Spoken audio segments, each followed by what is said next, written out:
Hello, good evening, and welcome to our presentation on a topic titled eBay, the Online Middleman. I'm Srinivasan, and I would like to introduce my teammates to you before we can proceed. That's Don, that's Karthik, and that's Jingpei. We're here to present on our title, the eBay. Basically, next slide. This would be the agenda for the entire presentation. It starts off with the introduction to the case. I would be doing that. And then we'll proceed to the history of the industry, which Jingping will be doing. And then we have the history of eBay, which Karthik would take on. And then we're going to analyze the 4 frames, which Don is going to do.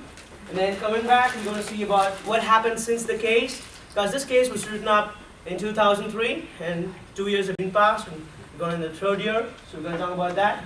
And then we got some interesting facts about eBay. Some would be really interesting. And then the stocks, Karthik will be talking about them. And then finally, we'd like to talk about the lessons learned. Some lessons learned. Now, we're doing that. So basically, what does this case study talk about? It says, as you go there, eBay wanted to acquire Cruise International. Who is this guy, Cruise? Cruise is actually a family-owned business of online. They actually auction collector cars. So what did they want from eBay? They wanted eBay and Cruise had a deal which says that any item that's sold on eBay, eBay would get a percentage on the final amount. Meg Whitman, the CEO of eBay, was very much interested in this because this was obviously going to strengthen their position in the market. Everything seems so fine, so where is the problem? Let's see the problem. As you can see, by the time the IPO was launched, their valuation was 700 million, and it shoot up to 24 million, and same with sales and net revenue. What does this imply? It just says that eBay is performing well, and people know they've been performing well, and people expect them to perform well. Well, this could be a problem once they do their acquisition, because Meg Whitman was not sure if this acquisition is going to fire or backfire. She was not sure if this is going to help her keep on the way they've been growing, or is it going to pull them down? This caused the dilemma. Now I'll hand over to Jingping, who'll talk about the history of this online selling industry. Jingping? Thanks, good evening. I'm Jingping. I will talk about the history of the industry. The origins of the internet can date back to 1960s. That time, the defense department of the United States began to explore the design of a packet switch communication network. It's only for military purpose. Then, here, 1985, National Science Foundation began to control the network and began to explore the civilian usage of the network. And here, 1995, National Science Foundation began to contract with commercial entities to sending connections to the internet to commercial entities, commercial organizations. Current environment, because of the easily obtained capital invest in the late 1990s, there are a lot of unprofitable business. It created the internet bubble. So the bubble was broken in 2008. Then 3 years downfield began through 2003. But from 2003, the internet industry trend higher again. So now you can see IPO activity are picking up. Companies are hiring employees again, and social network popular. So now the internet developed very well. For the trend, according to IDC, there will be 1 billion internet users by 2007, but the expansion has already moderated. Now customers find ease of the shopping online and organization cooperation gain productivity by the internet. Then so the healthy growth drivers promote the internet development like affordable PCs, broadband, and wireless connection devices. Also, United Nations focus on the internet technology. For profile, internet connect many kinds of organizations. It was prized of interrelated technology and business segment like infrastructure, hardware, web hosting, access services, software, and destinations. For e-commerce do business on internet. Actually, before the internet, big company has already used EDI. EDI means electronic data interchange to do business for more than 30 years. But internet gives the e-commerce a new life. Three kind of e-commerce model: B2B, B2C, and C2C. C2C means customer to customer. eBay belongs to C2C model. For auctions, has been already for hundreds of years, but internet given a new life to this kind of selling and buying goods. Kati this is the history of the industry. Kati will talk about the history of eBay. Thank you, Chumping. Well, I'm here to talk about history of eBay. Well, what basically comes to your mind when you talk about history? Why was the company built? And when you talk about why, there are two basic things. What is the mission and what are the core beliefs of the company? Well, the mission of eBay was to provide a global platform where anybody could trade anything. And the beliefs of eBay: we believe people are basically good. We believe everyone has something to contribute. We believe that an honest, open environment can bring out the best in people. We recognize and respect everyone as a unique individual. And last, we encourage you to treat others the way you want to be treated. Well, what does all this show? eBay is a company built for the people. It's very people-centric, very community-centric.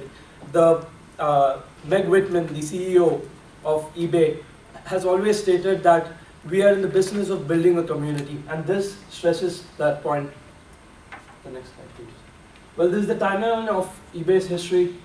eBay was founded by Pierre Midyar in 1995. He started Auction Web, that is eBay, and where people could trade stuff online. And it started as a site where people just had to pay a small amount, at that time in nickels or dimes, to get listed, and he would get a share of the final sale amount. So, and in the first month, he made $1,000, a revenue of $1,000, and the second month it doubled, and it kept doubling every month. So, in 1996, Omidyar realized the potential, and he quit his job and focused everything on this business, and he called upon his friend Jeff Skoll from Stanford to join him for this venture. And both of them, what they did was they tried to look for venture capitalists to back their project. In 1997, they attracted Benchmark Capital, who were ready to invest in them, and they invested $6.5 million in them. And in the same year, eBay became the most popular P2P trading service online.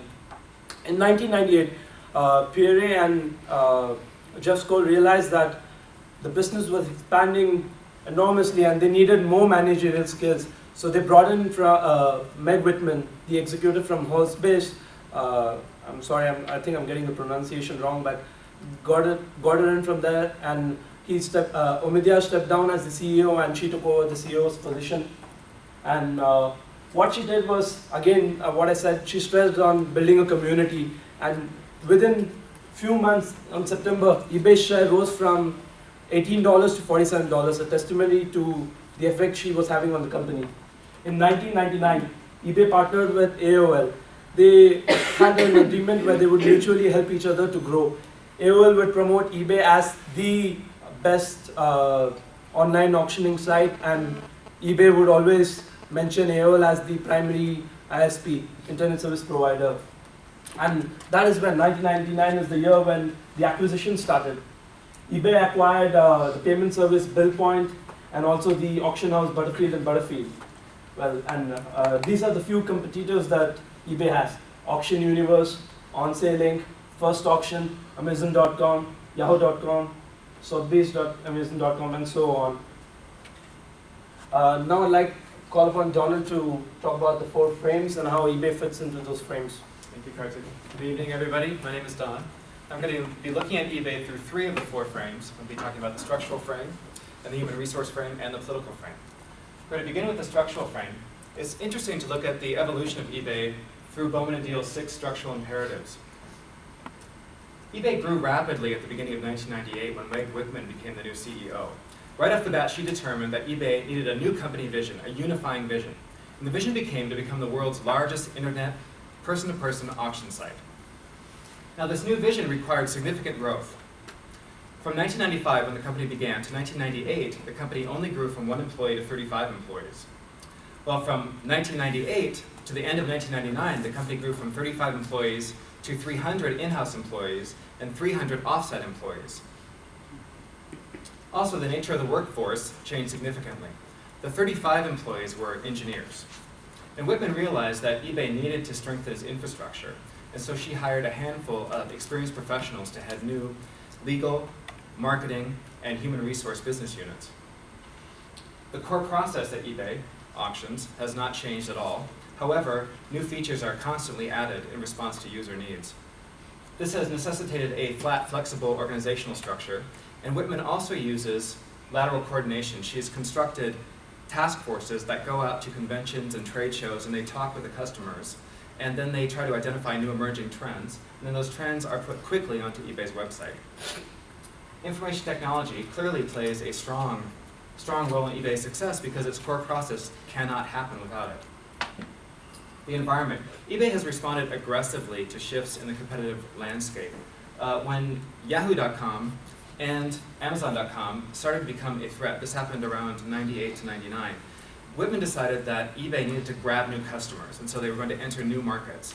And the first new market they entered was Butterfield and Butterfield when they acquired them, because they wanted to make a big leap into high-end markets, because this would give them, obviously, a higher profit margin, but also it would give them access to more affluent customers. Looking at all of those points, you can see it contextualizes the difficulty that Meg Whitman is having at the end of our case study in determining how much growth eBay can shoulder in such a short period of time. Now I'm going to talk about the human resource frame. And this frame is particularly interesting to me because looking at eBay's success, it's very surprising, because its sales force are essentially its users. However, eBay has no control over their sales force. They can't hire them, they can't fire them, and they can't retrain them. They can only encourage them to behave responsibly. Well, this creates quite a dilemma for eBay. And yet they're a success. They do live by the golden rule. They're putting their profits in the hands of human nature and its ability to adhere to the golden rule. So we have to ask ourselves, why is this happening? Why is it a success? And I think some answers can be found when you look at it through Maslow's theory of human needs, because eBay did some research and they found out that 20%, it follows the 80-20 rule essentially, that 20% of their users create 80% of their business. And of that 20%, 25% make their living entirely off of eBay. So clearly, their physiological needs are being met by eBay. Then we move to safety. And eBay is very committed to its users being safe. This begins with mutual respect being passed back and forth when you begin a transaction. Then you start to build a trusting relationship. And that relationship builds a safety net in which to transact and to communicate. So clearly, eBay is providing these human needs, and the customers are responding. They're responding with their loyalty. And the loyalty is fueling eBay's continued success. Next. And finally, I'm going to talk about the political frame. I'm going to focus on morality and ethics at eBay because I think they're very interesting. During Meg Whitman's tenure in a case study, she deals with fraud and whether or not eBay should continue to sell firearms and ammunition. Now, there are a couple of well-publicized instances of fraud, and eBay began to get the reputation that there were a significant number of illegal and fraudulent items for sale. However, this was not the case. Only 0.003% of all their transactions were actually reported as fraud. And legally, eBay was not responsible because they never took possession of anything they sold on their website. And historically, eBay has a hands-off approach. It's a democratic, non-hierarchical, equal access organization. So they did not want to start telling users what they can and cannot sell. However, when she was discussing this with her board of directors, Howard Schultz, the founder of Starbucks, said, "Meg, it's about the character of the company. It could potentially take us down." And this proves to be a seminal moment in eBay's history, because from that point forward, they completely changed their policy. They started to aggressively go after fraud, and they offered their users $200 of complimentary insurance. And this led to their decision in terms of whether or not they were going to ban firearms and ammunition, which they eventually did. And I think what's interesting about this is that Meg Whitman, when she announced this decision, she said, well, at some point in a company, you have to do things not just because it's for the long-term health of the company, but also because it's just the right thing to do. And now, Jinping is going to be discussing the symbolic frame. For symbolic frame, eBay has a very famous story about the reason why a media created the website. Now everybody talks about he did it for now, so that his fiancée would have a place to feed her passion of connecting case dispensers. But the truth is, a media did it for equal access to stock shares as brokers. But the veracity of the truth is not important. The important thing is the story exists to convey the identity of the organization to its inside and outside. It provides eBay a history which connects to its future as a place for passionate connectors to find each other. It fuels patience is of people, by people, and for people. It symbolizes freedom, democracy, and opportunity. Those factors have connected with people and have placed eBay into the world's consciousness very quickly. Just like popular culture professor in Syracuse University says, it's hard to remember life without eBay. eBay is one of those things like Disneyland, fast food. When they make their experience in the American landscape, they become one of the part of the language. So from symbolic perspective, eBay is very successful. Now, Kaki will talk about the updating history of eBay. Thank you, Jim. I'm going to talk about eBay since 1999, the year 2000. In March, there were rumors that Yahoo is going to consider buying eBay, and that set off a spree in the stock markets, because if two giants merge, then the share price is going to go. But then finally it ended out to be a rumor. In June, the acquisition spree of eBay starts, and they acquired half.com. The year 2001, June, the company had gone public in '98, and already they were doing so well that the shares increased by 4%. There was a huge rise in the revenues too. And in August, again, the acquisitions, Loco and iBazaar, Latin American auction sites. And this was a part of their globalization scheme. The year 2002, July, eBay acquires PayPal. The reason why it acquired PayPal was because eBay wanted to make its transactions safer for themselves and for the users. And October 2002, record quarterly earnings of 61 million, which is almost 3 times of the earnings in the previous years, the same quarter of the previous year. In December, an interesting bid took place. A town known as Bridgeville in North California was sold for $1.8 million on eBay. So, like they said, you can trade anything on eBay, and that did happen. Year 2003, July, again eBay, they reported a record quarterly profit, and revenue and profit both jumped by 91% from the same quarter in 2002. And Wall Street had predicted that eBay is going to grow this much, and they surpassed the estimates of Wall Street by miles. And in July, again, another acquisition known as EachNet, a leading e-commerce company in China, part of globalization again. The year 2004, June, eBay acquires Bazi.com, another auction site in India, and another auction site known as Internet Auction Company in Korea. That's another of its acquisition. In October, PayPal users faced a problem, a software glitch.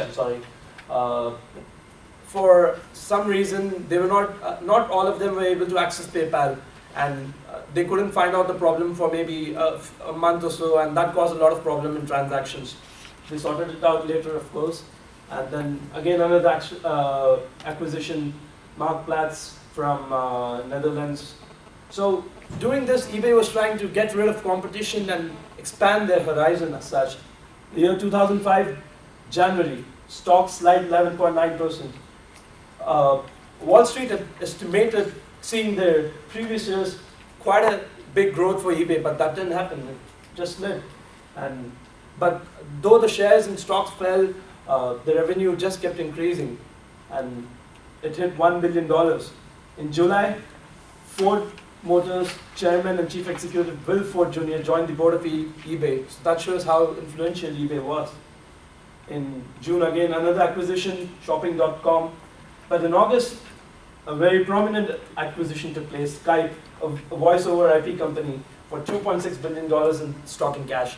A lot of critics condemned this move because there was a huge difference in business motives, and they doubted what the motives were for eBay acquiring. But then some of them predicted that doing this, it would help eBay to build a community, because if I want to trade something, I can call and talk to the other person who wants to buy it, and that would again enforce community. Next slide. Some of the interesting facts, they are there on your handouts. These are the most expensive items sold on eBay. But I'd like to focus on the largest item sold. A World War II submarine sold by a small town in New England. So it's, again, quite phenomenal. Well, focusing on the stock market, December last year, 2004, the stock was doing pretty well. It split, and then suddenly, boom, a slide, 11.9% in January. And it didn't do too well this year. And though the revenue just kept increasing, the share price, this was taken in 25th November, and it closed at 46 or something, the stock price. Well, today again it dropped, it reached 45.8. So what would analysts say? They don't say it's the best stock to buy, the best share to buy, but they say it is a good buy. So I guess I'm going to let Srinath take over the lessons learned from our case study. Thank you, guys. Coming back to the lessons learned. There's a lot of lessons if you go through this case study, but we like to concentrate on two. First one is that put people before profits. Within not less than 3 years, Cruise bought back Cruise International. Dean Cruise, the CEO of Cruise International, told to the press that Meg Whitman was a woman who held on to her words. She told him that if at all eBay is going to sell Cruise back, they would give him a chance, and they did give, and that shows, it symbolizes how much importance is given to people, not only your customers but also your partners.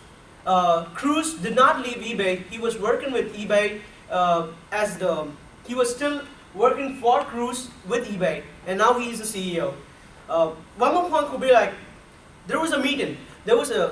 Meg Whitman was addressing a couple of hundred, probably 2,000, 3,000 of her employees, and everyone would expect her to come in business attire like this, but she walked in addressing everybody with her simple khakis and blue shirt, which ends up to be the uniform for which most of the eBay employees wear. This shows how much an approachable boss she was. She put people before anything else. She found that if you can put people before profits, those people can bring you the profits. That's what happened with eBay. The next lesson that we want to look at is the management skills and the emotional intelligence. Basically, as soon as Meg Whitman came to the organization, she did not come with all guns blazing. She came in, she was quiet. The first 2 weeks were very interesting. She blended in with the organization, she won alliances, and then when she wanted to take decisions, she didn't take it on herself. She consulted people. By this, what did she achieve? She got the basic parameter called trust, on which the entire company is built on. She was able to establish trust among her employees. Their employees trusted her and told her, whatever you do, we are with you. In 1999, eBay was shut for 22 hours. That was because of the database crash. What did Whitman do? She called up the Gateway's technology boss, Maynard Webb, and told him, please come and work with us. And she paid him twice as much as she was earning. The entire eBay team supported her because they knew that what she was doing was right. This is what we would like to take off from this case study. And we probably would like to say that if we go by Whitman's way, probably we can use Whitman as our idol role model, and I think we should really take a lot from this. And then we're done. Thanks.